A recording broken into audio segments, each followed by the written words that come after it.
નમસ્કાર વિદ્યાર્થી મિત્રો, રાજુ મેકવાનની ગુજરાતી યુટ્યુબ ચેનલમાં આપ સૌનું સહૃદય હાર્દિક સ્વાગત છે. વિદ્યાર્થી મિત્રો, આજે આપણે આ વિડીયોમાં ચર્ચાપત્ર એટલે શું અને ચર્ચાપત્ર કેવી રીતે લખી શકાય એની આજે આપણે ચર્ચા કરવાના છીએ.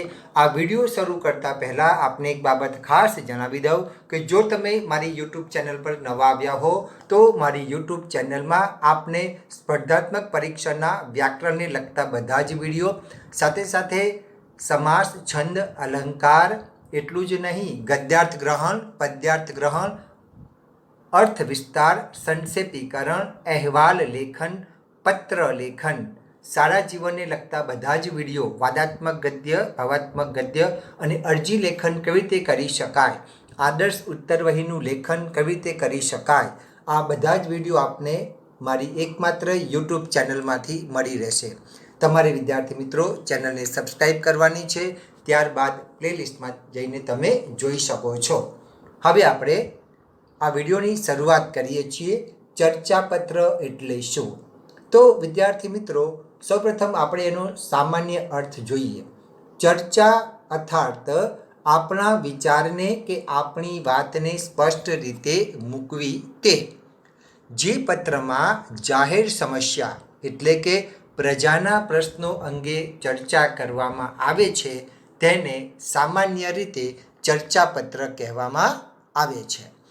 હવે વિદ્યાર્થી મિત્રો, ચર્ચાપત્રનું રૂપ કેવું હોય એની પણ આપણે થોડી જાણકારી મેળવી લઈએ.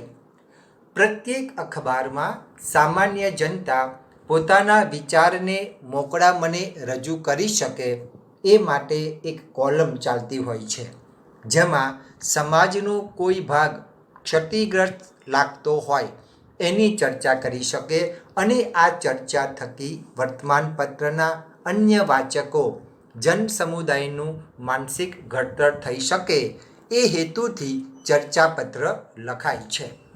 આ કોલમમાં પોતાના વિચારને ચર્ચાપત્ર થકી મૂકનાર પણ સામાન્ય જનતા હોય અને આવા ચર્ચાપત્ર વારંવાર પણ સામાન્ય જનતા જ હોય છે. પ્રજાજીવનની આર્થિક, સામાજિક, રાજકીય કે પછી તત્કાલીન પ્રશ્નને લગતી ચર્ચાને સ્થાન ચર્ચાપત્રમાં મળે છે. કોઈપણ પ્રશ્નના વિધેયાત્મક અને નકારાત્મક પાસાની ચર્ચાને ચર્ચાપત્રમાં સ્થાન મળે છે. સમાજનું સમસ્યાત્મક રૂપ જે પણ પ્રશ્ન હોય તેના બંને પાસા ઉપસાવીને કટાક્ષમય રીતે તેનું આલેખન થાય છે. ચર્ચાપત્ર લખવાનો મૂળ હેતુ કોઈ જાહેર પ્રશ્ન હોય એના સંદર્ભે પ્રજાના માનસને ઘડવાનો હોય છે. ચર્ચાપત્રનું રૂપ સ્પષ્ટ છે, જેથી તેની રજૂઆત સરળ, સ્પષ્ટ અને લક્ષ્યવેધક હોવી જોઈએ. હવે ચર્ચાપત્ર લખતી વખતે એની ભાષા કેવી હોય આ બાબત પર આપણે થોડો પ્રકાશ પાડી લઈએ. તો વિદ્યાર્થી મિત્રો, ચર્ચાપત્રનું મુખ્ય પરિબળ જ ભાષા છે. ચર્ચાપત્રની ભાષા ભલે સાદી હોય પણ સચોટ અને વાચકના મનમાં અસરકારક અને સ્પષ્ટ ચિત્ર ખડું કરનારી હોવી જોઈએ. ચર્ચાપત્ર એ સમાજના કોઈ પેચીદા પ્રશ્નની રજૂઆત છે, જેથી આ પ્રશ્નની રજૂઆત માટે કટાક્ષમય ભાષા વાપરવી જોઈએ. ચર્ચાપત્રની ભાષા માટે કહેવાય છે કે આ ભાષામાં અગ્નિ સમાન તણખો હોવો જોઈએ. ચર્ચાપત્રની ભાષાની રજૂઆત એવી હોવી જોઈએ કે વાચકના દિલો દિમાગ પર લક્ષ્યગામી અસર પહોંચાડે. ચર્ચાપત્રની રજૂઆતમાં અમુક ભયસ્થાનો પણ છે. જો ભાષામાં ચોક્કસ રીતે કટાક્ષને ઉમેરવામાં નહીં આવે તો ચર્ચાપત્ર અરજી, અહેવાલ કે નિબંધ બની જાય છે. તો વિદ્યાર્થી મિત્રો, તમને આ બાબત દ્રષ્ટાંત દ્વારા સમજાવું તો તમને વધારે ખ્યાલ આવશે. જેમ કે અંગ્રેજી માધ્યમની શાળામાં બાળકને પ્રાથમિક શિક્ષણ ન આપવા અંગે જો વિચાર વ્યક્ત કરનાર હોઈએ તો કંઈક આ રીતે થાય.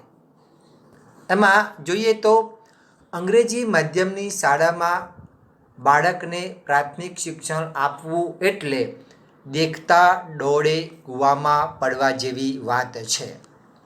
બીજી રીતે જોઈએ તો ખાસ ધ્યાન રાખવું જોઈએ કે ચર્ચાપત્રમાં જાહેર સમસ્યાને શબ્દરૂપ અપાય છે, વર્તમાનપત્રમાં રજૂ થાય છે, તેથી તેમાં પ્રજાનો પડઘો સંભળાય છે.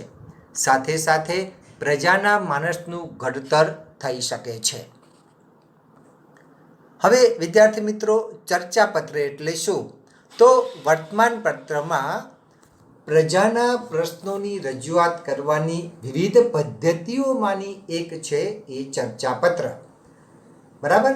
ચર્ચાપત્રમાં પ્રજા જીવનની જે સમસ્યાઓ છે એને રજૂ કરવામાં આવે છે. જાહેર સમસ્યા વિશેની ચર્ચા કરવામાં આવે છે. હવે તમને પ્રશ્ન થાય કે જાહેર સમસ્યા કોને કહેવાય? તો જેમાં પ્રજાના મોટા સમૂહને સ્પર્શતી હોય, કોઈ સમસ્યા હોય, કોઈ ગૂંચવતો કોયડો હોય, એને જાહેર સમસ્યા કહી શકાય. જેમ અતિશય વરસાદને કારણે કોઈ ચોક્કસ વિસ્તાર ગંદકીના અને એ કારણે રોગચાળાના ભરડામાં સપડાયો હોય તો એ સમસ્યા વ્યક્તિગત સમસ્યા નથી, એને સમૂહની જાહેર સમસ્યા તરીકે ઓળખી શકાય. પ્રજા જીવનને લગતા પ્રશ્ન વિશે પ્રજાના હકારાત્મક કે નકારાત્મક વલણોની ચર્ચા પણ ચર્ચાપત્રમાં અભિપ્રેત છે. હવે ચર્ચાપત્રનું રૂપ કેવું હોય તો એના વિશે થોડી વાત કરી લઈએ. ચર્ચાપત્રમાં પ્રજા જીવનની આર્થિક, સામાજિક, રાજકીય કે પછી તત્કાલીન પ્રશ્નોને લગતી ચર્ચાને સ્થાન આપી શકાય છે. અરજી લેખન અને અહેવાલ લેખનથી એનું રૂપ કેટલેક અંશે નિરાળું છે, એટલે કે જુદું છે. અરજીમાં મોટે ભાગે જાહેરાતના સંદર્ભમાં નોકરી અથવા પ્રજાજીવનના કોઈ પ્રશ્ન સંદર્ભે જે તે ઓથોરિટીની સમક્ષ રજૂઆત કરવાની હોય છે. જ્યારે અહેવાલમાં જે તે પ્રસંગની એના વિવિધ પાસાને આવરી લઈ કરવામાં આવતી વાસ્તવિક રજૂઆત અગત્યની બને છે. ચર્ચાપત્રમાં અરજીની એક પદ્ધતિ પ્રમાણે પ્રજા જીવનના પ્રશ્નની રજૂઆત હોય છે અને અહેવાલ લેખનની જેમ એની રજૂઆતમાં વાસ્તવિકતા પણ હોય છે. પણ ચર્ચાપત્રનું રૂપ જાહેર સમસ્યાના ચર્ચા રૂપને ઉપસાવવાનું છે. ચર્ચાપત્રમાં કોઈ પણ પ્રશ્નના વિધેયાત્મક અને નકારાત્મક પાસાની ચર્ચાને સ્થાન મળતું હોવાથી એમાં રજૂઆત પામતી સામગ્રી પ્રશ્નના બંને પાસાને ઉપસાવતી હોય છે. પ્રજા જીવનની સમસ્યાને રજૂ કરતા ચર્ચાપત્રમાં પ્રશ્નના પક્ષ વિપક્ષની ચર્ચા હોય છે ખરી, પણ તેમાં તારણ કાઢવાનું કામ ચર્ચાપત્ર નથી કરતું. એ કામ ચર્ચાપત્રને વારંવાર સમજનાર ઉપર જ છોડી દેવાય છે. ચર્ચાપત્રનો એક હેતુ પ્રજા જીવનમાં કોઈ જાહેર પ્રશ્ન સંદર્ભે પ્રજાના માનસને ઘડવાનો પણ હોય છે. હવે ચર્ચાપત્રની રજૂઆત પદ્ધતિમાં સરળતા, સ્પષ્ટતા અને લક્ષ્યગામીતા અપેક્ષિત છે. ભાષામાં સાદાઈ હોય ખરી, પણ સાથે સાથે એવી સચોટતા પણ હોવી જોઈએ કે જે તે પ્રશ્ન વિશે વાચકના મનમાં અસરકારક અને સ્પષ્ટ ચિત્ર ખડું થાય. ટૂંકમાં ચર્ચાપત્ર એ પ્રજા જીવનની જાહેર સમસ્યાને શબ્દરૂપ આપતો વર્તમાનપત્રમાં રજૂ થતું એક પ્રચાર માધ્યમ છે, જેના દ્વારા પ્રજા માનસના આંતર પ્રવાહોને પરિચય મેળવી શકાય અને સાથે સાથે પ્રજા માનસનું ઘડતર પણ થઈ શકે. હવે વિદ્યાર્થી મિત્રો, એનું માળખું જોઈએ કેવી રીતે એ લખી શકાય. તો એના માળખામાં જોઈએ તો સરનામું લખવાની એક ચોક્કસ પદ્ધતિ છે. તમારે જમણી બાજુ જ સરનામું લખવાનું છે, જે રીતે પત્રમાં લખાય છે એ રીતે. સૌપ્રથમ તમારે તમારું નામ લખવાનું છે. બરાબર, અહીંયા મેં અ બ ક લખ્યું છે, તમે નામ પણ લખી શકો. એ લખ્યા બાદ અલ્પ વિરામ, પછી સરનામુંની હરોળની પહેલી લીટી હોય, બરાબર, બીજી લીટી હોય, વિસ્તાર હોય અહીંયા સુધી તમારે અલ્પ વિરામ જ મૂકવાનું છે. જ્યાં તમારે ગામ કે શહેરનું નામ હોય ત્યાં અને ત્યાં જ તમારે પૂર્ણ વિરામ મૂકવાનું છે.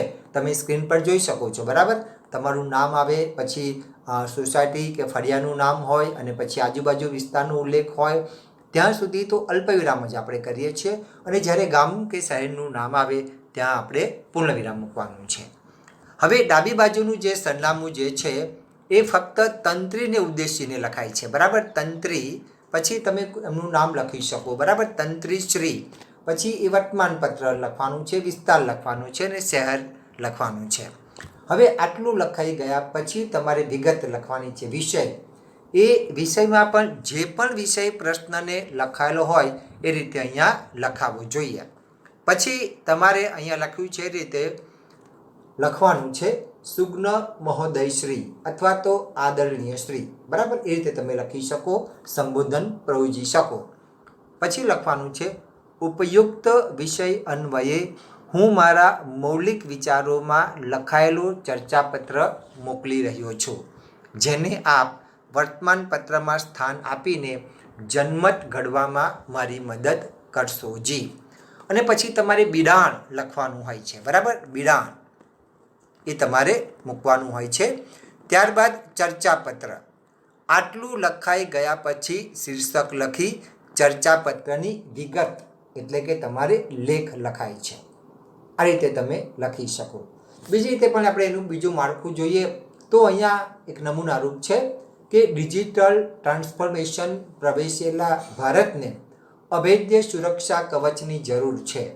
આ વિષય પર દલીલ કરતું ચર્ચાપત્ર કોઈ પણ વર્તમાન પત્રના તંત્રીને સંબોધીને લખો. તો આ માળખાની રીત ફક્ત ડાબી બાજુનું સરનામું આવે છે, બરાબર. અહીંયા તમે જોઈ શકો છો પ્રતિ, પછી તમારે નામ લખવાનું છે, સરનામું પહેલી હરોળ, બીજી હરોળ અને વિસ્તાર કે વિસ્તાર સુધી તમારે અલ્પ વિરામ અને જ્યાં ગામ કે શહેરનું નામ આવે ત્યાં તમારે પૂર્ણ વિરામ લખવાનું છે. આ પછી માળખા 1 પ્રમાણે અને માળખા 2માં તમારે લખવાનું છે, બરાબર. આપ સૌની સમજ બધું કેળવાય એ હેતુથી બંને માળખાને ધ્યાનમાં રાખી અને ઉદાહરણો તમારી સમક્ષ રજૂ કરવામાં આવશે. ડિજિટલ ટ્રાન્સફોર્મેશન પ્રવેશેલા ભારતને અભેદ્ય સુરક્ષા કવચની જરૂર છે. આ વિષય પર દલીલ કરતું ચર્ચાપત્ર કોઈપણ વર્તમાન પત્રના તંત્રીશ્રીને સંબોધીને લખો. તો તમે અહીં જોઈ શકો છો આ રીતે તમારે નામ, સરનામું લખવાનું છે, તારીખ લખવાની છે અને પ્રતિ લખ્યા પછી અલ્પવિરામ, તંત્રીશ્રી લખ્યા પછી અલ્પવિરામ, વર્તમાન પત્રનું નામ અને સરનામું લખવાનું છે અને વિષય લખવાનો છે. ચર્ચાપત્રને આપના વર્તમાન પત્રમાં સમાવેશ કરવા બાબત. પછી લખવાનું છે શ્રીમાન અને અલ્પવિરામ. પછી લખશો વર્તમાન સમયમાં જ્યારે લોકોનું જીવન ડિજિટલીકરણને અપનાવી રહ્યું છે ત્યારે ડિજિટલ ટ્રાન્સફોર્મેશનમાં પ્રવેશેલા ભારતને અભેદ્ય સુરક્ષા પૂરી પાડતા માળખાની જરૂર છે. પ્રસ્તુત બાબતે આપના માધ્યમથી ડિજિટલ ભારતને સશક્ત બનાવવા આ પત્ર સાથે જોડેલ ચર્ચાપત્રને આપના વર્તમાન પત્રમાં સમાવી બહોળી પ્રસિદ્ધિ આપવા વિનંતી છે. પછી બિડાણ એટલે ચર્ચાપત્ર. પછી તમે આ રીતે લખી શકો ડિજિટલ માળખું, સંરક્ષિત માળખું. ભારત હાલ ડિજિટલ ટ્રાન્સફોર્મેશન મહત્વપૂર્ણ તબક્કામાંથી પસાર થઈ રહ્યું છે અને દરેક ક્ષેત્રે ઉદ્યોગમાં આઈટી ટેકનોલોજી ડિજિટલાઇઝેશન પર ભાર મૂકવામાં આવ્યો છે. ડિજિટલાઇઝેશનના અઢળક કાયદાઓ છે તો કેટલાક જોખમો અને નુકસાન પણ છે. મોટી સંખ્યામાં ઉદ્યોગો દ્વારા ડિજિટલાઇઝેશનની સ્વીકૃતિની સાથે ભારતે આધુનિક સાયબર સમસ્યાઓનો સામનો કરી રહ્યું છે. એક સાયબર થ્રેટ રિપોર્ટ મુજબ વર્ષ 2022માં ભારતે માત્ર તેના મહત્વપૂર્ણ જટિલ ઇન્ફ્રાસ્ટ્રક્ચર અને ડિજિટલ ફાઇનાલિઝેશન સિસ્ટમ પર જ નહીં પરંતુ તેના અસંખ્ય નાના ઉદ્યોગ કંપનીઓ પર સાયબર એટેકનો સામનો કરવો પડ્યો હતો, જેઓ લોકડાઉન બાદ ડિજિટલ યુગમાં પ્રવેશ્યા હતા. ભારત વર્ષ 2022 દરમિયાન સાયબર એટેકની ઘટનાઓમાં 290%નો ચિંતાજનક વધારો થયો છે. ભારત માલવેર અટેકના ટેસ્ટિંગ માટેનું મેદાન બની રહ્યું હોય તેવા સંકેતો મળ્યા છે. આ સાયબર હુમલાઓ સંસ્થાઓના પ્રતિકાર યંત્રણાનો અભ્યાસ કરવા, ભવિષ્યમાં અન્ય દેશો પર સફળ સાયબર અટેકની ક્ષમતાને સુધારવા, ખંડણી માટે ડેટાની ચોરી કરવા, ટેસ્ટિંગ કરવા અને છેલ્લા નવા માલવેર પ્રેયોગેશન સિસ્ટમ એટલે કે પેટર્નનો અભ્યાસ કરવા માટે પણ કરાય છે. વર્ષ 2020ની તુલનાએ વર્ષ 2021માં મહત્વપૂર્ણ સરકારી વિભાગો સહિત ઇન્ફ્રાસ્ટ્રક્ચર પર સાયબર અટેકની ઘટનાઓમાં 70%નો વધારો થયો છે. તેવી જ રીતે બેન્કિંગ અને ફાઇનાન્સ સેક્ટરમાં સાયબર અટેકની સંખ્યા 26%, ડિફેન્સ સેક્ટરમાં 2%, મેન્યુફેક્ચરિંગ સેક્ટરમાં 101% વધી છે. આ ઉપરાંત 2021ના બીજા 6 માસિક ગાળામાં વિવિધ સેક્ટરોની કંપનીઓને બોટેનેટનો ઉપયોગ કરીને સાયબર અટેક કરવા, ડેટા ચોરી કરવા અને તેના કનેક્શન સુધી પહોંચી ઉપલબ્ધ કરાવવા માટે થાય છે. ભારત વિરોધી સંસ્થાઓ ભારતના મહત્વપૂર્ણ ઇન્ફ્રાસ્ટ્રક્ચર પ્રોજેક્ટ પર સતત સાયબર અટેક કરવાનો રસ ધરાવતી હોય તેવું લાગે છે. ચોરાયેલી માહિતીઓ ડાર્ક વેબ જેવા પ્લેટફોર્મ પર લિંક કરવામાં આવે છે. વર્ષ 2022માં ભારતની સરકારી એજન્સીઓ અને કંપનીઓ ઉદ્યોગો પર સંખ્યાબંધ સાયબર અટેક થયા. હવે વર્ષ 2023માં પણ તેની સંખ્યા ચાલુ રહેવાની શક્યતા છે. આ સમસ્યાનું સમાધાન અને સામનો કરવા માટે ભારતના ડિજિટલ ઇન્ફ્રાસ્ટ્રક્ચરને સુરક્ષિત કરવાની હાકલ કરાઈ છે. ભારતમાં રાજકારણનું અપરાધીકરણ વધી રહ્યું છે. આ પ્રશ્ન પર ધ્યાન કેન્દ્રિત કરતું ચર્ચાપત્ર વર્તમાનપત્રમાં સંપાદકોને લખો. તો વિદ્યાર્થી મિત્રો, આ પૂછાય તો તમારે કેવી રીતે લખી શકાય એ પણ આપણે જોઈએ. આગળ આપણે સાયબર અટેકની ચર્ચા કરી. હવે ભારતમાં રાજકારણનું અપરાધીકરણ વધી રહ્યું છે એની ચર્ચા કરીએ. તો તમારે અહીંયા આગળ જણાવ્યું તેમ આ રીતે તમારે સરનામું લખવાનું છે, બરાબર. પછી નીચે કેવી રીતે લખી શકાય એનું પણ મેં તમે સ્ક્રીન પર જોઈ શકો છો. પ્રતિ તંત્રીશ્રી વર્તમાનપત્રનું નામ અને સરનામું. તમે વિદ્યાર્થી મિત્રો મારા અરજી લેખનના વિડીયો તમે જોશો તો એમાં પણ આ રીતે જ લખાણ તમને જોવા મળશે. તમે અરજી લેખનના વિડીયો એક વખત પ્લેલિસ્ટમાં જઈને જોઈ શકો છો, જેમાં સરનામું કેવી રીતે લખી શકાય, વિષય કેવી રીતે લખી શકાય એ બધી જ એમાં ચર્ચા વિગતે કરેલી છે. તો હવે આપણે ચર્ચા આગળ કરીએ. પછી વિદ્યાર્થી મિત્રો તમારે વિષય લખવાનો છે. ચર્ચાપત્રને આપના વર્તમાનપત્રમાં સમાવેશ કરવા બાબત. પછી લખવાનું છે શ્રીમાન, પછી અલ્પવિરામ અને નીચેની લીટીમાં આ રીતે લખવાનું છે. વર્તમાન સમયમાં ભારતમાં રાજકારણનું અપરાધીકરણ વધી રહ્યું છે. પ્રસ્તુત બાબતે આપના માધ્યમથી આ પત્ર સાથે જોડેલ ચર્ચાપત્રને આપના વર્તમાનપત્રમાં સમાવી બહોળી પ્રસિદ્ધિ આપવા વિનંતી. પછી વિધાન લખવાનું છે ચર્ચાપત્ર. હવે આનું ચર્ચાપત્ર કેવી લખી શકાય, કેવી રીતે લખી શકાય એનો પણ આપણે નમૂનો જોઈએ. તો સૌપ્રથમ તમારે ટાઇટલ લખવાનું છે ભારતમાં રાજકારણનું અપરાધીકરણ વધી રહ્યું છે. પછી નીચે આપણે ચર્ચાપત્રનું લેખન આ રીતે કરી શકાય. ભારતમાં રાજકારણનું અપરાધીકરણ એ ચિંતાજનક વલણ બની ગયું છે, જે દેશના લોકતાંત્રિક મૂલ્યોને જોખમમાં મૂકે છે. એસોસિએશન ફોર ડેમોક્રેટિક રિફોર્મ્સ ADRના એક અહેવાલ મુજબ 2019ની સામાન્ય ચૂંટણીમાં સંસદના 43% સભ્યો એટલે કે સાંસદો સામે ફોજદારી કેસ પેન્ડિંગ હતા. આમાંથી 29% સાંસદો પર હત્યા, અપહરણ અને હુમલો જેવી ગંભીર ગુનાહિત આરોપો છે. આ વલણ રાજકીય વ્યવસ્થામાં ગુનાહિત તત્વોના પ્રભાવ અંગે ચિંતા ઊભી કરે છે. રાજકારણના વધતા અપરાધીકરણ પાછળનું એક મોટું કારણ રાજકીય ભંડોળમાં પારદર્શિતાનો અભાવ છે. રાજકીય પક્ષો વિવિધ સ્ત્રોતમાંથી દાન મેળવે છે અને રાજકીય ભંડોળના અસરકારક નિયમોનો અભાવ રાજકીય વ્યવસ્થામાં ગુનાહિત તત્વોના પ્રવેશ માટે પરવાનગી આપે છે. વધુમાં, રાજકીય પક્ષો ઘણીવાર ચૂંટણી જીતવાની તેમની ક્ષમતાને ટાંકીને ગુનાહિત પૃષ્ઠભૂમિ ધરાવતા ઉમેદવારોને નોમિનેટ કરે છે. રાજકારણીઓ અને ગુનેગારો વચ્ચેની સાંઠગાંઠ એ બીજી મોટી ચિંતા છે. ઘણા રાજકારણીઓ સંગઠિત અપરાધ સિન્ડિકેટ સાથે સંબંધ ધરાવતા હોવાનું જાણવા મળ્યું છે, જે તેમને વ્યક્તિગત લાભ માટે તેમની શક્તિ અને પ્રભાવનો ઉપયોગ કરવાની મંજૂરી આપે છે.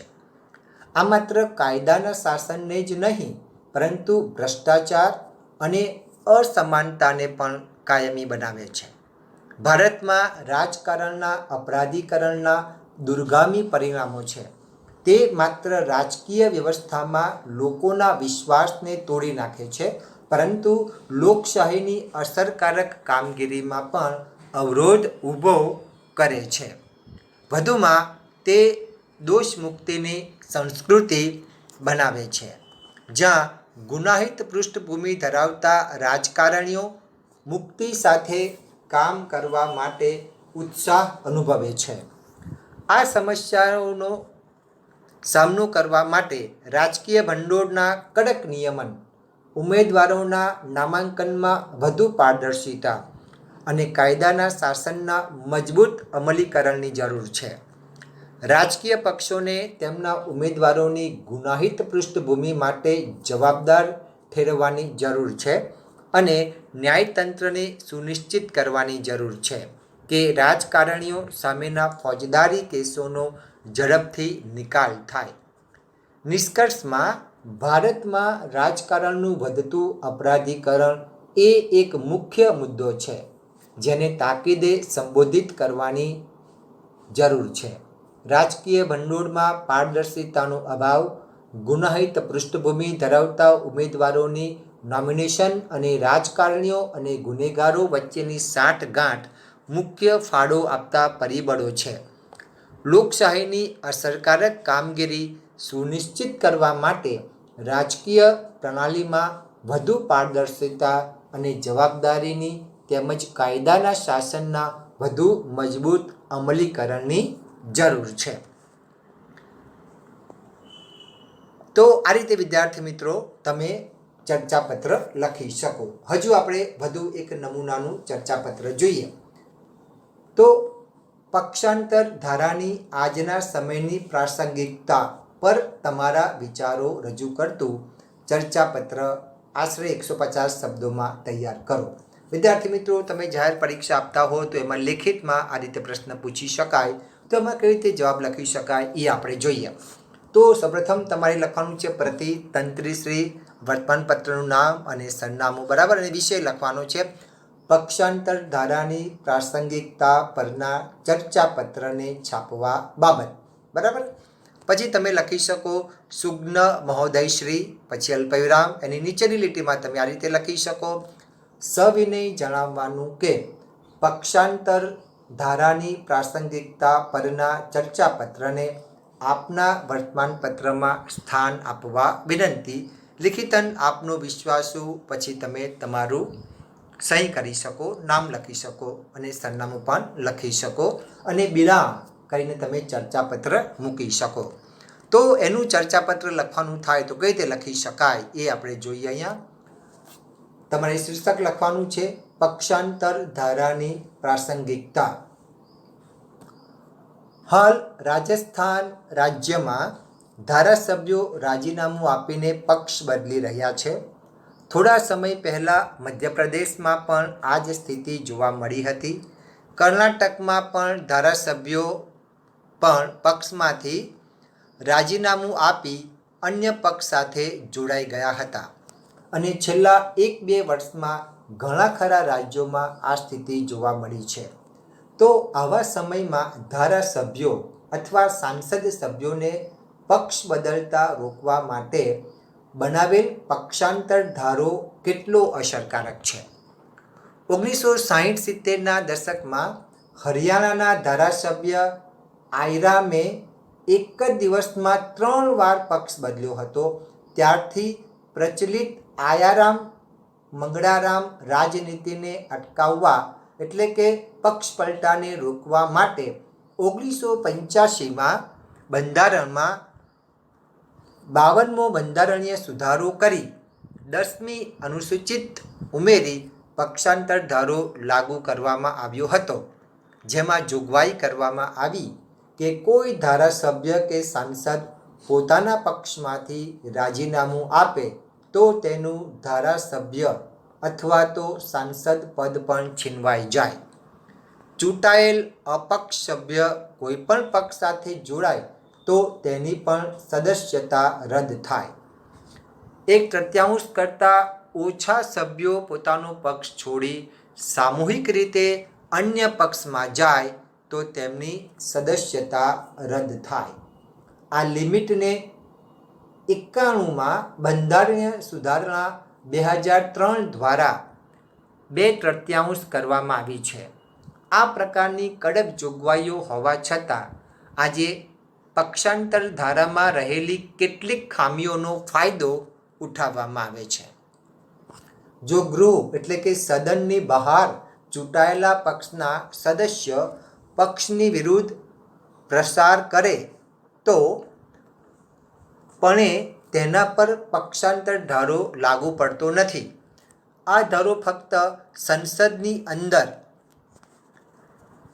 પક્ષની વિરુદ્ધ મત આપવા કે સદનની અંદર કરેલ કાર્યવાહી પર લાગુ પડે છે. આ ધારામાં જ્યાં સુધી ગૃહના અધ્યક્ષ પાસે ફરિયાદ કરવામાં ન આવે ત્યાં સુધી પક્ષાંતર ધારો લાગુ પડતો નથી. એટલે કે અધ્યક્ષ પાસે સુઓ મોટો જેવી સત્તા નથી. આ ધારા અંતર્ગત ગૃહના અધ્યક્ષને વધુ સત્તા આપવામાં આવી છે, પરંતુ અધ્યક્ષ મોટાભાગે પોતાના સત્તાધારી પક્ષની તરફેણમાં જ કામ કરતા હોય છે. પક્ષાંતર ધારા હેઠળ મળેલ ફરિયાદમાં ઘણીવાર અધ્યક્ષ ઘણા લાંબા સમય સુધી નિર્ણય લેતા નથી. આથી આ ધારો અસરકારક રીતે લાગુ થઈ શકતો નથી. હાલ સમય આવી ગયો છે કે આ પક્ષાંતર ધારામાં જરૂરી બદલાવ કરી તેને મજબૂત બનાવવામાં આવે. જેમ કે સ્પીકરે એટલે કે અધ્યક્ષે નિર્ણય લેવાની સમય મર્યાદા નિશ્ચિત કરવામાં આવે અથવા નિર્ણયની સત્તા ચૂંટણી પંચ કે સર્વોચ્ચ અદાલતને સોંપવામાં આવે. આવા અનેક બદલાવ કરી પક્ષાંતર ધારો અસરકારક બનાવવો લોકશાહી માટે અત્યંત જરૂરી છે. તો આ રીતે વિદ્યાર્થી મિત્રો તમે ચર્ચાપત્ર લખી શકો. હજુ એક વધારાનું આપણે નમૂનારૂપ ચર્ચાપત્ર જોઈએ. યુનાઇટેડ નેશનનો પુનર્જન્મ કરવાનો સમય હવે થઈ ગયો છે અથવા આવી ગયો છે. આ વિષય પર તમારા વિચારો રજૂ કરતું ચર્ચાપત્ર આશરે 200 શબ્દોમાં તૈયાર કરો. તો વિદ્યાર્થી મિત્રો એમાં પણ આગળ જણાવ્યું તે રીતે તમારે સરનામું લખવાનું છે. બરાબર, તમે સ્ક્રીન પર જોઈ શકો છો અને પછી તમે અહીંયા વિષય લખી શકો. તો એમાં રીતે લખવાનું COVID-19 મહામારી UN પુનર્જન્મનો સમય અંગેના ચર્ચાપત્ર છાપવા બાબત. પછી તમે લખી શકો સુજ્ઞ મહોદયશ્રી, સવિનય ઉપયુક્ત વિષયના અનુસંધાનમાં જણાવવાનું કે COVID-19 મહામારી UN પુનર્જન્મનો સમય અંગેનું ચર્ચાપત્રને આપના પ્રતિષ્ઠિત વર્તમાનપત્રમાં છાપવા વિનંતી. પછી લિખિતનમાં તમારું નામ કે સહી કરી શકો. અને બિડાણ તમે ચર્ચાપત્ર કરી શકો. તો આપણે આ રીતે ચર્ચાપત્ર લખવાનું. સૌપ્રથમ તમારે શીર્ષક ઉપર લખવાનું છે COVID-19 મહામારી UN પુનર્જન્મનો સમય. હાલમાં યુએનની મહત્વપૂર્ણ સંસ્થા UNESCO united national economy and social કાઉન્સિલનું 75મું સત્ર COVID-19 પછી બહુપક્ષીયતા 75મી વર્ષગાંઠ પર આપણને કેવા પ્રકારના યુએનની જરૂર છે થીમ પર મળ્યું, જેમાં આપણા માનનીય વડાપ્રધાનશ્રીએ મહત્વપૂર્ણ સુઝાવ આપ્યો કે જે રીતે બીજા વિશ્વયુદ્ધ બાદ વિશ્વ આખું બદલાઈ ગયું હતું અને આ બદલાયેલા વિશ્વની આકાંક્ષાઓને અનુરૂપ યુનાઇટેડ નેશનની રચના થઈ હતી, તેમ હાલના સમયમાં પણ કોરોના મહામારીને કારણે હવે વિશ્વ બદલાઈ રહ્યું છે.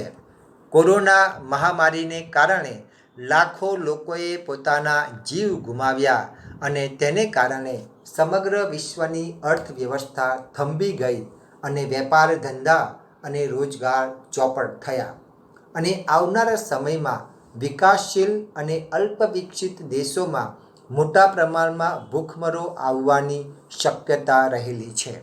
તો આ બદલાતા વિશ્વ સાથે તાલ મિલાવવા અને તેને અનુરૂપ હોય એ રીતે યુએનનો પુનર્જન્મ થવો જોઈએ.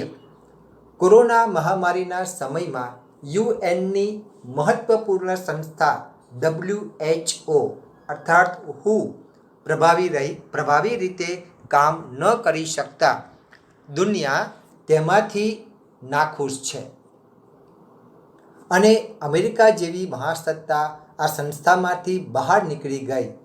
WHO હાલ પણ એની જૂની પદ્ધતિ મુજબ કામ કરી રહી છે. યુનેસ્કોની પણ પેલેસ્ટાઇન ઇઝરાયલ સંબંધી કામગીરી દુનિયાને પક્ષપાતપૂર્ણ લાગી રહી છે. યુએનની સૌથી મહત્વની સંસ્થા UNSC યુનાઇટેડ નેશનલ સિક્યુરિટી કાઉન્સિલના ફેરબદલ કરવા માટે તો ઘણા લાંબા સમયથી પ્રયત્નો થઈ રહ્યા છે. આ માટે ભારત, બ્રાઝિલ, જર્મની, જાપાને ભેગા મળી G4 સંગઠન દ્વારા પ્રયત્નો ચાલુ રાખ્યા છે. UN સુરક્ષા પરિષદમાં દેશનું પ્રતિનિધિત્વ સરખું નથી. જેમ કે યુરોપમાંથી ફ્રાન્સ અને ઇંગ્લેન્ડને સ્થાન છે, જ્યારે એશિયામાંથી ફક્ત ચીન છે અને આફ્રિકા ખંડને તો સ્થાન જ મળ્યું નથી. યુએનની સાથે સાથે બીજી વૈશ્વિક સંસ્થાઓ પણ હાલ પોતાની કામગીરી અસરકારક રીતે બજાવી શકતી નથી. જેમ કે વિશ્વ વ્યાપાર સંસ્થા વિશ્વ વ્યાપારને બધા દેશોના હિતોમાં ચલાવવા હાલ અસક્ષમ પુરવાર થયું છે. યુએનની પર્યાવરણ સંબંધિત સંધિઓમાં વિકસિત દેશો પીછેહટ કરી રહ્યા છે. હાલ બદલાતા વિશ્વમાં મલ્ટીલેટરલિઝમને અનુરૂપ દરેક દેશને સપ્રમાણ પ્રતિનિધિત્વ મળે તે રીતે યુએનનો પુનર્જન્મ માટે બધા દેશોએ આગળ આવી સક્રિય પ્રયત્નો કરવા જોઈએ, જેમાં ભારતે મહત્વપૂર્ણ ભૂમિકા નિભાવવી જોઈએ. તો આ રીતે વિદ્યાર્થી મિત્રો તમે ચર્ચાપત્ર લખી શકો છો. હજુ એક વધારે ચર્ચાપત્ર તમારી સમક્ષ રજૂ કરું એટલે તમને વધારે ખ્યાલ આવે. તો નવું ચર્ચાપત્રની આપણે સમજ મેળવીએ. મૌન સ્વાસ્થ્ય માટે કેટલું જરૂરી છે તે વિશે તમારા વિચારો રજૂ કરતું ચર્ચાપત્ર વર્તમાનપત્રના તંત્રીશ્રીને સંબોધીને લખો. તો તમારે વિદ્યાર્થી મિત્રો સૌપ્રથમ આ રીતે મેં આગળ જણાવ્યું તેમ સરનામું લખવાનું છે, બરાબર, અને પછી વિષય લખવાનો છે. વિષયમાં મૌનનો સ્વાસ્થ્ય સાથે સંબંધ અંગેનું ચર્ચાપત્ર છાપવા બાબત. વિદ્યાર્થી મિત્રો મેં અરજી લેખનના વિડીયો બનાવેલા છે, એમાં કેવી રીતે સરનામું લખી શકાય અને વિષય કેવી રીતે લખી શકાય એની ચર્ચા મેં કરી છે. તમે પ્લેલિસ્ટમાં જઈ અને અરજી લેખનના વિડીયો જોઈ શકો છો. હવે આપણે જોઈએ વિષય લખ્યા બાદ આ રીતે લખવાનું છે. સુગ્ન મહોદયશ્રી, સવિનય ઉપયુક્ત વિષયના અનુસંધાનમાં જણાવવાનું કે મૌનનો સ્વાસ્થ્ય સાથે સંબંધ અંગેના ચર્ચાપત્રને આપણા વર્તમાનપત્રમાં છાપીને પ્રસિદ્ધ આપવા વિનંતી. પછી તમે વિદ્યાર્થી મિત્રો ચર્ચાપત્ર આ રીતે લખી શકો. મૌનનો સ્વાસ્થ્ય સાથેનો સંબંધ. મૌન એટલે બોલ્યા વિના નિજાનંદમાં મસ્ત રહેવું. મૌનનો સ્વાસ્થ્ય સાથે કોઈ સંબંધ હોઈ શકે? 21મી સદી તો બોલે તેના બોલ વિચાયાની વિચારસરણીવાળી છે. તો તેમાં મૌનનું શું મૂલ્ય? ભારતીય સંસ્કૃતિમાં મૌનને બહુ મોટું સાધનનું કેન્દ્ર માનવામાં આવ્યું છે. આપણા પ્રાચીન ઋષિમુનિઓ મૌનના આશ્રયે ધ્યાનમાં લીન રહીને જ ઈશ્વરી એટલે કે દેવી શક્તિઓનો સાક્ષાત્કાર કરતા હતા. મૌનનો સીધો સંબંધ વાણી શક્તિ સાથે જોડાયેલો છે. જેના મતાનુસાર 12 વર્ષ સુધી મૌનનો અભ્યાસ કરી સત્ય સાથે શરીરને જોડીને ઉપાસના કરવાથી વાણી સિદ્ધિ પ્રાપ્ત થાય છે. ભગવાન બુદ્ધે મૌન દ્વારા જ તમામ શક્તિનો ઉપયોગ કચડાયેલા વર્ગનો ઉદ્ધાર કરવા માટે કર્યો હતો. ગાંધીજી, વિવેકાનંદ, નાનક તથા અનેક મહાત્માઓએ પોતાની સંયમિત ભાષા અને મૌન દ્વારા અનેક વિશેષ કાર્યો કર્યા હતા. મૌન એક વ્રત છે. મૌન એ ચેતનાની અવસ્થા છે. મૌન એક અનુભૂતિ છે. મૌન જ શબ્દો વિનાનો વ્યવહાર છે. મૌનથી અનેક પ્રક્રિયાઓને સંયમમાં રાખી શકાય છે. મૌનથી શારીરિક અને માનસિક શક્તિને જાળવી શકાય છે. મૌની લોકો હંમેશા સ્વસ્થ રહે છે. ચરક સંહિતામાં પણ ઈર્ષ્યા, રાગ, દ્વેષ, ક્રોધ, મોહ વગેરે ત્યાગીને ભોજન કરતી વેળાએ મૌન રહેવાનો અનુરોધ કરવામાં આવ્યો છે.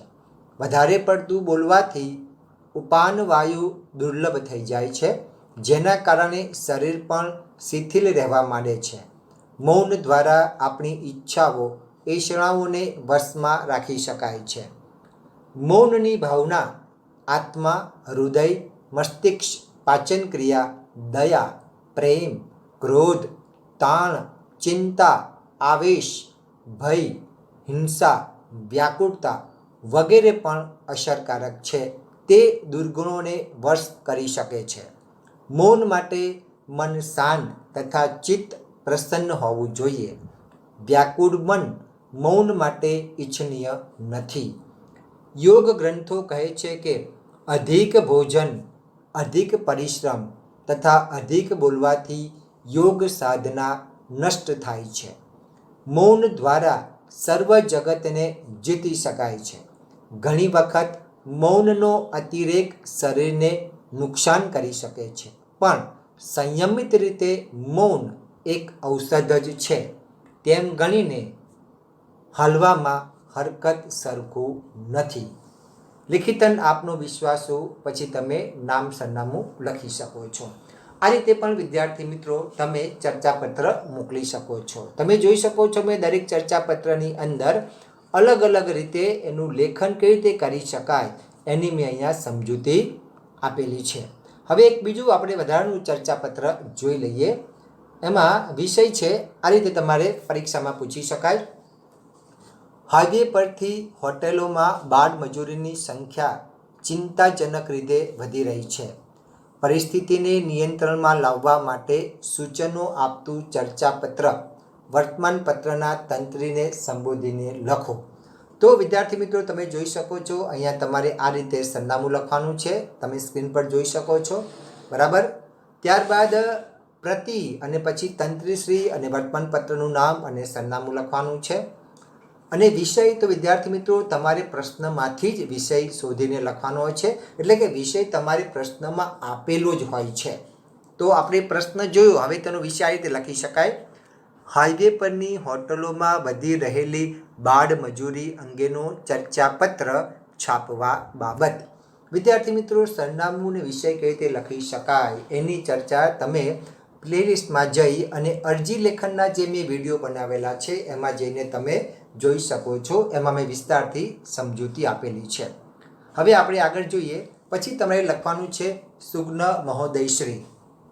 હાઈવે પરની હોટલોમાં વધી રહેલી બાળ મજૂરી અંગેના ચર્ચાપત્રને આપના પ્રતિષ્ઠિત વર્તમાનપત્રમાં છાપવા વિનંતી. લિખિતન આપનો વિશ્વાસુ. પછી તમે સહી કરી શકો. બિડાણ ચર્ચાપત્ર. પછી તમારે આ રીતે લખવાનું છે હાઈવે પરની હોટલોમાં વધી રહેલી બાળ મજૂરી. આ તમારે ટાઇટલ લખવાનું અને પછી તમે તમારું લખાણ લખી શકો. તાજેતરમાં નેશનલ ક્રાઇમ રેકોર્ડ બ્યુરોના બાળ મજૂરી પરના પ્રકાશિત વિસ્તૃત અહેવાલમાં આપણા દેશમાં પ્રતિવર્ષ બાળ મજૂરોની સંખ્યા ઘટવાને બદલે ચિંતાજનક રીતે વધી રહી છે. મોટાભાગના ક્ષેત્રોમાં બાળ મજૂરો વધી રહ્યા છે. તેમાં પણ સૌથી વધુ આપણા દેશના હાઈવે પર આવેલી હોટલોમાં બાળ મજૂરોની સંખ્યા વધી રહી છે. બાળકોને શાળાએ ન મોકલતા મજૂરીએ મોકલવાથી તેમનું અમૂલ્ય એવું બાળપણ તો છીનવાય જ છે, પરંતુ સાથે સાથે તેમને પૂરતું શિક્ષણ ન મળવાથી તેમનામાં રોજગારીની અવસરો સીમિત થઈ જાય છે અને તેમને તેમની ક્ષમતા અને આવડત મુજબનું કામ મળી શકતું નથી. આથી આખી જિંદગી તેઓ મજૂરી કરી જીવન ગાળવા લાચાર બને છે, જેના કારણે દેશના અર્થતંત્રને પણ બહુ મોટું નુકસાન થાય છે અને દેશનો વિકાસ તેની ક્ષમતા પ્રમાણે થઈ શકતો નથી. આપણા બંધારણમાં અનુચ્છેદ 23 દ્વારા બાળ મજૂરી પર પ્રતિબંધ મૂકવામાં આવ્યો છે અને અનેક કાયદા કાનૂનમાં બાળ મજૂરીને સજાપાત્ર બનાવવામાં આવી છે. બાળકોને મફત અને ફરજિયાત શિક્ષણ મળે તે માટે રાઇટ ટુ એજ્યુકેશન એક્ટ 2009 RTEમાં પણ પાસ કરાયો છે. છતાં બાળ મજૂરી વધી રહી છે, જે ઘણી ચિંતાજનક બાબત છે. બાળ મજૂરીને લગતા જે કાયદાઓ છે તેનો અસરકારક અમલ કરાવવો જોઈએ. વાલીઓમાં બાળ મજૂરીથી થતા નુકસાન અને બાળકો માટે શિક્ષણનું મહત્ત્વ અંગે જાગૃતતા કેળવવી જોઈએ. RTE એક્ટ 2009 અંગે પૂરતી જાગૃતતા ફેલાવી દરેક બાળકને શિક્ષણ મળી રહે તે માટે સરકાર, સામાજિક સંસ્થાઓ, વિવિધ અને NGO અને સમાજના લોકોને ઉત્સાહપૂર્વક પ્રયત્ન કરવો જોઈએ. હાઈવે પરની હોટલો પર સઘન ચેકિંગ કરી બાળ મજૂરોને ત્યાંથી છોડાવી તેમના શિક્ષણની વ્યવસ્થા કરવી જોઈએ અને જવાબદાર હોટલ માલિકો સામે અસરકારક કાયદેસરની કાર્યવાહી કરવી જોઈએ. સરકારે બાળકોના માતા પિતાને પૂરતો રોજગાર મળે તેવી વ્યવસ્થા કરવી જોઈએ, જેથી તેઓ બાળકોને મજૂરીએ મોકલે નહીં. હાઈવે પરની દરેક હોટલ પર બાળ મજૂરી એ સજાપાત્ર ગુનો છે અને તે માટે સજાની જોગવાઈ છે તે અંગેના પોસ્ટર લગાવવા જોઈએ, જેથી હોટલના માલિકો પર નૈતિક દબાણ બનાવી શકાય. હોટલના માલિકોમાં પણ બાળ મજૂરીની નકારાત્મક અસરો અંગે જાગૃતતા ફેલાવવી જોઈએ. સરકાર, સામાજિક સંસ્થાઓ અને સમાજના લોકો સાથે મળીને કામ કરશે તો બાળ મજૂરી ઘટાડી શકાશે. તો આ રીતે વિદ્યાર્થી મિત્રો તમારે ચર્ચાપત્ર તમે લખી શકો છો. હજુ આપણે એક વધુ ચર્ચાપત્રની સમજ મેળવીએ તો તમને પૂરેપૂરો ખ્યાલ આવી જાય. તો એમાં આપણે નવું ચર્ચાપત્ર આ રીતે આવી શકે. માતૃભાષામાં શિક્ષણ અનિવાર્ય છે કે નહીં એ વિષય પર તમારા વિચારો દર્શાવતું ચર્ચાપત્ર વર્તમાનપત્રના તંત્રીશ્રીને આશરે 150 શબ્દોમાં લખો. તો વિદ્યાર્થી મિત્રો તમે સ્ક્રીન પર જોઈ શકો છો આ રીતે તમારે તમારું સરનામું લખવાનું છે, આખું બરાબર. પછી પ્રતિ, તંત્રીશ્રી, પછી વર્તમાનપત્ર અને સરનામું લખવાનું છે, બરાબર. મેં તમને આગળ જણાવ્યું તેમ તમે પ્લેલિસ્ટમાં જઈને મારા અરજી લેખનના વિડીયો જોજો. એમાં સરનામું કઈ રીતે લખી શકાય એની મેં સમજૂતી આપેલી છે. વિદ્યાર્થી મિત્રો, વિષય તો મોટાભાગે આપણે પ્રશ્નમાંથી જ વિષયને પ્રાપ્ત કરવાનો છે, એમાં જ આપણો જવાબ છુપાયેલો છે. તો વિષય આ રીતે લખી શકાય: માતૃભાષામાં શિક્ષણ કેટલું યોગ્ય, સંદર્ભે ચર્ચાપત્ર. પછી તમે લખી શકો હાસ્યાને અડીને, માનનીય સાહેબ શ્રી, અલ્પવિરામ, પછી લખવાનું છે નીચેની લીટીમાં, ઉપરોક્ત વિષય પરત્વે મારા વિચારો દર્શાવતું ચર્ચાપત્ર લખી રહ્યો છું. તેને આપના વર્તમાનપત્રમાં યોગ્ય સ્થાન આપવા વિનંતી. પછી તમે બિડાણ કરીને ચર્ચાપત્ર એમ લખી શકો. લિખિતન અબક એટલે કે તમારું સહી કરી શકો, નામ લખી શકો. પછી ચર્ચાપત્ર તમારે લખવાનું હોય છે. એમાં સૌપ્રથમ ટાઇટલ લખવાનું હોય છે, આજના સમયમાં માતૃભાષાની જરૂરિયાત શિક્ષણમાં કેટલી. હવે આપણે તેનું ચર્ચાપત્ર વાંચીએ.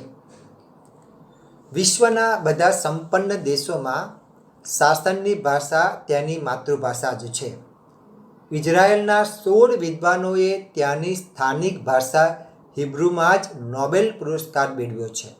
દેશના મૌલિક વિચારો અને સર્જનાત્મક અભિવ્યક્તિ માત્ર પોતાની ભાષામાં જ સંભવે છે. એટલે કે વ્યક્તિ નૂતન વિચારોનું સ્પંદન પોતાની ભાષામાં જ કરી શકે છે. મનુષ્યનો સર્વાંગી વિકાસ શિક્ષાના માધ્યમથી જ સંભવ છે. સ્વામી વિવેકાનંદ અનુસાર શિક્ષા વ્યક્તિમાં અંતર્નિહિત પૂર્ણતાથી અભિવ્યક્ત છે. શિક્ષા દ્વારા જ તેની વિશેષતાઓ પ્રજ્વલિત થાય છે. પરંતુ જ્યારે શિક્ષાના માધ્યમની વાત આવે છે ત્યારે પ્રશ્ન થાય છે કે શિક્ષા કયા માધ્યમમાં આપવી. ગુરુદેવ રવિન્દ્રનાથ ટાગોરના મતે કયા માધ્યમમાં શિક્ષા આપવી, આના પર ચર્ચા કરવી જ બેકાર છે. શિક્ષા માતૃભાષામાં જ થઈ શકે. જે ભાષામાં બાળક સરળતાથી સમજી શકે, શિક્ષાનું સૌથી ઉત્તમ માધ્યમ માતૃભાષા જ છે. મહાત્મા ગાંધીએ કહ્યું હતું કે જાપાનમાં માતૃભાષામાં જ શિક્ષા દ્વારા જે જનજાગૃતિ થઈ છે તેનાથી ત્યાં બધા કામોમાં નવીનતા જોવા મળે છે. માતૃભાષામાં શિક્ષણ મેળવવાનો ઉદ્દેશ્ય એવા સૌંદર્યને પામવાનો છે જે આપણી જન્મભૂમિમાંથી ઉપજ્યો હોય. માતૃભાષાનું પણ પોતાનું દેહરણ હોય છે, એના પોતાના હાવભાવ હોય છે જે આત્માથી ઉપજે છે. માતા અને બાળકનો સંબંધ પ્રકૃતિમાં સૌથી અદ્ભુત અને સુંદર છે. બાળક માતાથી સર્વાધિક શીખ ગ્રહણ કરે છે. એટલે જે રીતે માતાની શીખ બાળકને પોતાના સંસ્કારોને જોડી રાખવામાં મદદ કરે છે, તે જ રીતે માતૃભાષામાં લીધેલ શિક્ષા આપણને આપણા મૂળથી જોડી રાખવા માટે પ્રયત્ન કરે છે.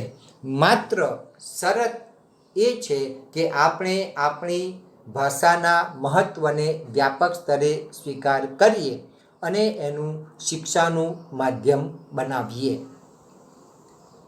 તો આ રીતે વિદ્યાર્થી મિત્રો તમે લખાણ લખી શકો છો. હજુ આપણે એક વધુ ચર્ચાપત્રની સમજ પ્રાપ્ત કરીએ. તો બીજું ચર્ચાપત્રની સમજ પ્રાપ્ત કરીએ. એમાં રાજનીતિમાં નૈતિકતા બનાવી રાખવા કેટલી મહત્વપૂર્ણ છે. ગુજરાત અને પંજાબમાં થયેલા અચાનક રાજનીતિક ફેરફારોનો આધાર લઈને ચર્ચાપત્ર તૈયાર કરો. તો વિદ્યાર્થી મિત્રો તમે જોઈ શકો છો આ રીતે તમારે લખાણ લખવાનું છે. પ્રતિ, પછી તંત્રીશ્રી અને વર્તમાનપત્રનું નામ અને સરનામું તમે લખી શકો છો. પછી જ્યાં ગામ કે શહેરનું નામ આવે ત્યાં તમે પૂર્ણવિરામ મૂકી શકો છો. હવે આપણે જોઈએ વિષય કેવી રીતે લખી શકાય તે. રાજનીતિમાં નૈતિકતા કેટલી મહત્વપૂર્ણ રાજનીતિક ફેરફારોના સંદર્ભમાં. પછી તમે નીચે લીટીમાં લખી શકો તંત્રી મહોદયશ્રી. પછી નીચે લીટીમાં લખવાનું છે નમસ્કાર, ઉપરોક્ત વિષય અંતર્ગત મારા વિચારને હું પ્રસ્તુત ચર્ચાપત્રમાં રજૂ કરું છું. આપના વર્તમાનપત્રમાં તેને સ્થાન આપી આ વિસ્તારમાં જનમત ઘડવામાં મદદ કરશો જી. પછી લખવાનું છે રાજનીતિમાં નૈતિકતા. હવે ચર્ચાપત્ર આ રીતે લખાય. નૈતિકતા એ દરેક માનવીનો બહુ મોટો ગુણ હોય છે, પણ આ ગુણની અવગણના સતત થતી રહેતી હોય છે. કોઈને કોઈ લોભ પ્રલોભન આ ગુણમાંથી માનવીને દૂર લઈ જાય છે. આવા જ નૈતિક મૂલ્યો રાજનીતિમાં અગત્યના ઘરેણા સમાન છે. નૈતિકતા વિનાનું રાજકારણ ગંદુ લાગે, ગુંડારાજ જેવું લાગે. ગુજરાત અને પંજાબ એમ બંને રાજ્યોમાં અચાનક રાજકારણમાં આવેલા બદલાવમાં ક્યાંક ને ક્યાંક નૈતિકતાનો ગુણ પ્રશ્ન બનીને આવીને ઊભો છે. પ્રજાની નિસ્વાર્થ સેવા કરવી એ રાજનીતિની વ્યાખ્યા છે. શું આ વ્યાખ્યા પ્રમાણે રાજનીતિમાં ગુણધર્મો સચવાય છે ખરા? મોટાભાગના લોકો આનો સાચો જવાબ જાણે છે. હમણાં જ પંજાબ અને ગુજરાતમાં આખું મંત્રીમંડળ બદલાઈ જવાની ઘટના સૌ કોઈ માટે આશ્ચર્યજનક પ્રશ્ન બનીને ઉભરી આવી છે. આમાં મંત્રીઓના તરીક વિખવાદ, આંતરિક અસંતોષ કે આંતરિક સંઘર્ષને પ્રજાના અસંતોષનું નામ આપીને આંચકાભર્યા નિર્ણયો લેવાતા હોય એવું પણ બની શકે. આ સમયે પેલો દૂર ફેંકાઈ ગયેલો નૈતિકતા નામનો શબ્દ ખાલી નિઃશબ્દ બનીને ઝોલા ખાતો જોવા મળે તો કોઈ નવાઈ નહીં. જોકે હાલ તો આવા આઘાતજનક રાજનીતિક ફેરફારો પરત્વે કેન્દ્ર સરકાર કોઈ પણ નિર્ણયને સહકાર આપતા પહેલાં નૈતિકતાના ગુણને મોખરે ચોક્કસ રાખશે એવી આશા એક નાગરિક તરીકે આપણે સેવી શકીએ. હવે વિદ્યાર્થી મિત્રો, આપણે વધુ એક ચર્ચાપત્રની પણ સમજ મેળવીએ. તો એમાં વિષય છે બાળકોના ભણતરના માધ્યમને નહીં પણ અવળી દિશામાં જતા વિચારોના ચણતરને બદલીએ. વર્તમાન સમયમાં ખોટી દિશા તરફ મળી રહેલા યુવાધનને અનુલક્ષીને પ્રસ્તુત વિષય પર ચર્ચાપત્ર તૈયાર કરો. તો વિદ્યાર્થી મિત્રો, તમે સ્ક્રીન પર જોઈ શકો છો એ રીતે તમારે સરનામું લખવાનું છે. મેં અગાઉ પણ ચર્ચા કરી છે, બરાબર.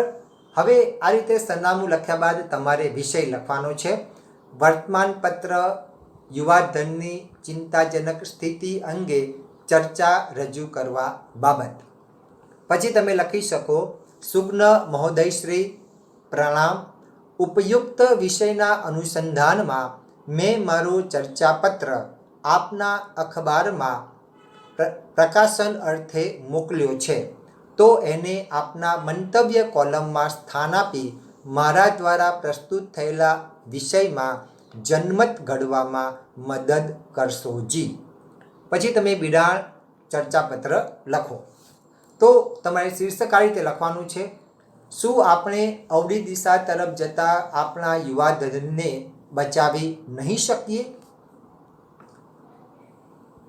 આપણા સમાજમાં મોટાભાગના પરિવારોમાં સ્ટેટસનો મોહ વધારે હોય છે, જેના પરિણામે બાળકમાં નાની ઉંમરમાં જ સોફ્ટિકેશન ઉમેરાઈ જાય એવું વાતાવરણ પરિવારના સભ્યો દ્વારા જ ખડું કરવામાં આવે છે.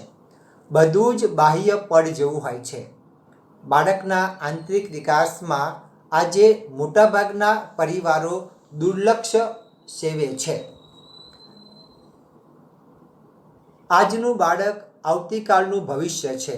દંભના પાયા પર ઊભી થયેલી ઇમારત યુવાવસ્થામાં તેને અવળા માર્ગે લઈ જાય એ સ્વાભાવિક છે. સ્ટેટસના મોહમાં જ જે મા બાપ તેનો મોટી અંગ્રેજી માધ્યમની શાળામાં દાખલ થવાનો નિર્ણય લેતા હોય છે, તે જ મા બાપ બાળકને સારા ચારિત્ર્યના નિર્માણમાં ક્યાંક થાપ ખાઈ જાય છે. ત્યારે યુવાનોને ઊંડી ખાઈ તરફ જતા આપણે જોઈ શકીએ છીએ.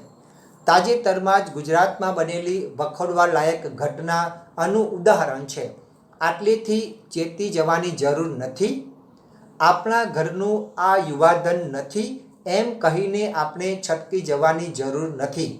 આવતીકાલે આપણા ઘરનો યુવા વર્ગ આવું કંઈક પગલું ઉઠાવશે તો આજની દુર્લક્ષતા કાલ માટે ઘણી ભારે પડી શકે એમ છે. ગુજરાતમાંથી અંગ્રેજી માધ્યમમાં બદલીને સ્ટેટસ વધી ગયું એવો રૂવાબ મારતા માતા પિતાએ હાલ ચેતવવાની જરૂર છે. આપણા ચારિત્ર્યનું માધ્યમ ના બદલાય એના માટે સતર્ક રહેવાની તાતી જરૂર છે. જો કે આ પ્રસંગે પ્રબુદ્ધ લોકોએ ઝુંબેશ પણ આદરી જ છે, જે સમગ્ર સમાજને ઉમદા માર્ગદર્શક બની રહેશે એવી આશા આપણે રાખીએ છીએ. આ રીતે પણ તમે વિદ્યાર્થી મિત્રો લખી શકો છો. હજુ એક વધારે ચર્ચાપત્રની આપણે સમજ મેળવીએ. પક્ષાંતર ધારાની આજના સમયની પ્રાસંગિકતા પર તમારા વિચારો રજૂ કરતું ચર્ચાપત્ર તૈયાર કરો. તો વિદ્યાર્થી મિત્રો આપણે એને આ રીતે લખી શકીએ. તમે આ રીતે લખી શકો. સરનામું લખો સૌપ્રથમ, પ્રતિ તંત્રીશ્રી, પછી વર્તમાનપત્રનું નામ અને સરનામું તમે લખી શકો, અને વિષય પણ તમે આ રીતે લખી શકો. પક્ષાંતર ધારાની પ્રાસંગિકતા પરના ચર્ચાપત્રને છાપવા બાબત. પછી નીચે લીટીમાં લખવાનું છે, સુગ્ન મહોદયશ્રી, સવિનય જણાવવાનું કે પક્ષાંતર ધારાની પ્રાસંગિકતા પરના ચર્ચાપત્રને આપના વર્તમાનપત્રમાં સ્થાન આપવા બાબત અથવા સ્થાન આપવા વિનંતી. લિખિતન આપનો વિશ્વાસુ, અને પછી તમારી સહી કરી શકો અને બિરાણમાં લખી શકો ચર્ચાપત્ર. બરાબર. તો અહીંયા તમે વિદ્યાર્થી મિત્રો જોઈ શકો છો પક્ષાંતર ધારાની પ્રાસંગિકતા. બરાબર. આ રીતે તમે વિદ્યાર્થી મિત્રો ચર્ચાપત્રનું લેખન તમે કરી શકો છો. આ ચર્ચાપત્રની ચર્ચા આપણે આગળ કરી છે એટલે આપણે અહીંયા એની ચર્ચા કરતા નથી. બરાબર. આમાં પણ આપણે જોયું કે સાચું શિક્ષણ ભાષાના માધ્યમો બદલવાથી નહીં પણ નૈતિકતાના પાઠ ભણવાથી થશે. રાષ્ટ્રનો ઉદ્ધાર નૈતિક શિક્ષણ વિના અધૂરો છે. પણ શું આજે આ દરેકની માનસિકતામાં સચવાયેલું છે? આ વિષય પર એક શિક્ષણવિદ તરીકે ચર્ચાપત્ર લખો. તો વિદ્યાર્થી મિત્રો આપણે એક વધુ નવું ચર્ચાપત્રની સમજ મેળવીએ છીએ. બરાબર. તો એમાં આપણે જોઈએ આ રીતે તમારે સરનામું લખવાનું હોય છે અને વિષય તો વિદ્યાર્થી મિત્રો અહીંયા પ્રશ્નમાંથી જ આપણે એનો વિષય લખવાનો હોય છે. વિદ્યાર્થી મિત્રો તમે મારા અરજી લેખનના વિડીયો જોશો તો તમે એમાં જોઈ શકશો કે સરનામું કઈ રીતે લખી શકાય એ મેં તમને વિશદતાથી સમજાવ્યું છે. હવે આપણે એનો વિષય ચર્ચાપત્રમાં આ રીતે લખી શકાય. સાચું શિક્ષણ ભાષાના માધ્યમથી નહીં પણ નૈતિકતામાં છે. નૈતિક મૂલ્યો રાષ્ટ્ર માટે હિતકારી છે તે બાબતનું ચર્ચાપત્ર. પછી તમે લખી શકો મહોદયશ્રી, અને નીચે તમે આ રીતે લખી શકો. નીચેની લીટીમાં તમે સ્ક્રીન પર જોઈ શકો છો, નમસ્કાર, ઉપરોક્ત વિષય અંતર્ગત મારા વિચારને હું પ્રસ્તુત ચર્ચાપત્રમાં રજૂ કરું છું. આપના વર્તમાનપત્રમાં તેને સ્થાન આપી આ વિસ્તારમાં જનમત ઘડવામાં મદદ કરશો જી. બિડાણ ચર્ચાપત્ર. પછી તમે આ રીતે શીર્ષક લખો, સાચું શિક્ષણ નૈતિક મૂલ્યોમાં જ છે. આજે બાળક ભણવાની ઉંમરનો થાય ત્યારે જ્યાં વધુ ફી તોડાય છે એવી હાઈફાઈ સ્કૂલોની પસંદગી એ આજના માતા પિતાની પહેલી પસંદ બની ગઈ છે. તેમાં શિક્ષણને કઈ રીતે અપાય છે, કેવા મૂલ્યોને પ્રાધાન્ય અપાય છે તે જોવાનું ઉપલક્ષ્ય આજે બહુ ઓછા માતા પિતા જોતા હશે. કદાચ બસ ફાંકડું અંગ્રેજી અને ઝડપી આઈન્સ્ટાઈન બની જાય મારું બાળક, આવો વિચાર લઈને આજના માતા પિતા બાળકોને કહેવાતી ઇન્ટરનેશનલ સ્કૂલોમાં ભણવા મૂકે છે. સ્ટેટસના નામે 3 ખ્યાલી તુક્કાઓમાં કદાચ આપણું બાળક અધૂરું શિક્ષણ તો નથી લઈ રહ્યું ને, તે જોવાની આપણી પહેલી ફરજ છે. દુઃખ સાથે કહેવું પડે છે કે આપણે ત્યાં વર્ષોથી નૈતિક શિક્ષણ જ નથી. યુનિવર્સિટીની મોટી ડિગ્રી મેળવે પણ નૈતિકતાના ગુણો જોવા જ ના મળે.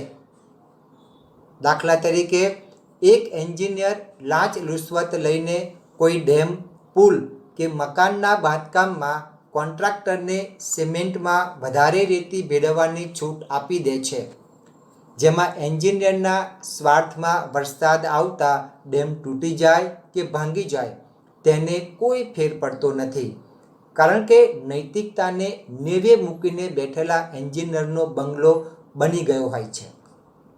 જેવી રીતે મજબૂત ઇમારત માટે સુદૃઢ પાયાની જરૂર છે, એ જ રીતે રાષ્ટ્રના નિર્માણ માટે ચારિત્ર્ય નિર્માણના સુદૃઢ પાયાની જરૂર છે. નાગરિકોના ચારિત્ર્ય નિર્માણ દ્વારા જ રાષ્ટ્રનું પરિવર્તન લાવી શકાશે. ચારિત્ર્ય ઘડતરનો પાયો નાની વયે જ નાખવો જોઈએ. જ્યારે વ્યક્તિ વિદ્યાર્થી અવસ્થામાં હોય ત્યારે ચારિત્ર્ય ઘડતર કરવું ઘણું જ સરળ બને છે. જો કે આ માટેની જવાબદારી બાળકના માતા પિતાએ અને શિક્ષકે ઉપાડવાની રહે. જો નૈતિક મૂલ્યોનો અભ્યાસક્રમમાં સાંકળીને ભિન્ન ભિન્ન વિષયોનું શિક્ષણ અપાશે તો ખરેખર દેશનું ભાવિ સુખદ દિશામાં ગતિ કરશે. તે વાત કહેવામાં અતિશયોક્તિ નથી. પછી તમે લિખિતન કરીને તમારી સહી કરી શકો છો. તો આ રીતે વિદ્યાર્થી મિત્રો તમે લખી શકો છો. હજુ એક આપણે વધારે ચર્ચાપત્રની સમજૂતી પ્રાપ્ત કરીએ તો શહેરમાં અચાનક માવઠું થવાથી મુખ્ય અને આડ માર્ગો પર મોટા ખાડા પડી જવાને કારણે શહેરીજનોને પડતી હાલાકી સંદર્ભે સત્તાવાળાઓને જાગૃત કરતો ચર્ચાપત્ર તૈયાર કરો. તો વિદ્યાર્થી મિત્રો તમારે આ રીતે તમે લખી શકો છો. પ્રતિ, પછી તંત્રીશ્રી, પછી તમે સમાચાર પત્રનું નામ લખો, બરાબર, અને પછી તમે નીચે આ રીતે લખી શકો. નીચેની વિગત આપના અખબારમાં ચર્ચાપત્ર વિભાગમાં પ્રસિદ્ધ આપી યોગ્ય જનમત ઘડવામાં સહકાર આપવા વિનંતી. શહેરમાં અચાનક માવઠું તથા મુખ્ય અને આડ માર્ગો પર ખાડા પડી જવાથી શહેરીજનોને ભોગવવી પડતી હાલાકી. શું આ છે મેગા સિટી? કોઈપણ શહેરમાં જો આપણે પહેલીવાર પ્રવેશ કરતા હોઈએ તો તેના વિકાસને જોવાની શરૂઆત કદાચ શહેરના રોડ પરથી જ કરીશું. એટલે કે જો રસ્તા ખરાબ હશે તો શહેર વિકસિત નથી, અને જો રસ્તા લીસા, સપાટ અને સ્વચ્છ હશે તો શહેરના બીજા વિકાસને જોવાની ઉત્સુકતા કેળવીશું. રસ્તાઓ દરેક શહેરની ફર્સ્ટ ઇમ્પ્રેશન સમાન છે, જેના કારણે આપોઆપ લાસ્ટ ઇમ્પ્રેશન નક્કી થઈ જાય છે. આપણા શહેરમાં હમણાં જ કમોસમી વરસાદ વરસ્યો અને જાણે શહેરીજનો પોતે જોવા છેતરામણા છે એનો અહેસાસ હોય. જેવું તેવું ચિત્ર શહેરમાં ઠેર ઠેર જોવા મળ્યું. મ્યુનિસિપલ કોર્પોરેશન દ્વારા તાજેતરમાં જ બનાવવામાં આવેલા રસ્તાઓમાં ચિત્ર વિચિત્ર ખાડા પડી જવા પામ્યા છે. રસ્તાઓની દશા દુર્દશામાં પરિવર્તિત થઈ ગઈ છે. ચાલતા જવામાં જ અડચણો ઊભી થાય છે, ત્યારે વાહનોને વાઈને જવાનું વિચારાય તેમ પણ નથી. વળી શહેરની અંદરના નાના નાના રસ્તાઓથી માંડીને મુખ્ય સુધી બધા જ રસ્તાઓની આ હાલત થઈ જવા પામી છે. રસ્તા પર વાહનો વારંવાર પછડાવાને કારણે બગડી જાય છે. તો ક્યારેક આ ચક્રવ્યૂહમાં નીકળેલો વાહન ચાલક બેલેન્સ જાળવી ન શકે તો નીચે પણ પટકાય અને સામાન્ય કે ગંભીર ઈજાનો શિકાર પણ થાય. આ બધા માટે જવાબદાર કોને કહી શકાય? આ યક્ષ પ્રશ્ન છે. જવાબ બધા પાસે છે જ, બસ ખાલી ઈમાનદારીથી સ્વીકારવાળાની કમી છે. ખેર, એક કહેવતમાં મેગા સિટીના સજાગ નાગરિક તરીકે હું એવી અપેક્ષા રાખું છું કે આ ગંભીર ભૂલને જવાબદાર મહાનુભાવો પોતાની ભૂલને સુધારવાનો પ્રયત્ન સત્વરે હાથ ધરશે અને હા, હવે ખરેખર ઈમાનદારી દાખવશે. ઈમાનદારીના વાયદા પાછળ છુપાયેલા બેઈમાનીના ખાડા શહેરની જનતા બીજી વાર કદાપી સહન નહીં કરે તેનું ધ્યાન મહાનુભાવે રહે એવી અપેક્ષા સહ. અસ્તુ લિખિતન એક જાગૃત નાગરિક. તો આ રીતે વિદ્યાર્થી મિત્રો આજે આપણે આ વિડીયોની અંદર ચર્ચાપત્ર એટલે શું, ચર્ચાપત્ર કેવી રીતે લખી શકાય એની આજે આપણે ચર્ચા કરી છે. વિદ્યાર્થી મિત્રો, મારો વિડીયો પૂરો કરતાં પહેલાં આપણે એક બાબત ખાસ જણાવી દઉં કે જો તમે મારી યુટ્યુબ ચેનલ પર નવા આવ્યા હો તો રાજુ મેકવાનની યુટ્યુબ ચેનલમાં આપણે ધોરણ 1 થી 12 ગુજરાતી વિષયને લગતા અભ્યાસ, સ્વાધ્યાય, વ્યાકરણ અને ચર્ચાપત્ર, અરજી લેખન, ગદ્યાર્થ ગ્રહણ, પદ્યાર્થ ગ્રહણ, અર્થ વિસ્તાર, સંક્ષેપીકરણ આ બધા જ વિડીયો આપને મારી એકમાત્ર યુટ્યુબ ચેનલમાંથી મળી રહેશે. વિદ્યાર્થી મિત્રો, તમારી ચેનલને સબસ્ક્રાઈબ કરવાની છે, ત્યારબાદ તમે પ્લેલિસ્ટમાં જઈને જોઈ શકો છો. આ સાથે જ મારો વિડીયો પૂર્ણ કરું છું. ફરી વખત નવા ટોપિક સાથે મળીશું. ત્યાં સુધી આપની રજા લઉં. આવજો વિદ્યાર્થી મિત્રો, આવજો.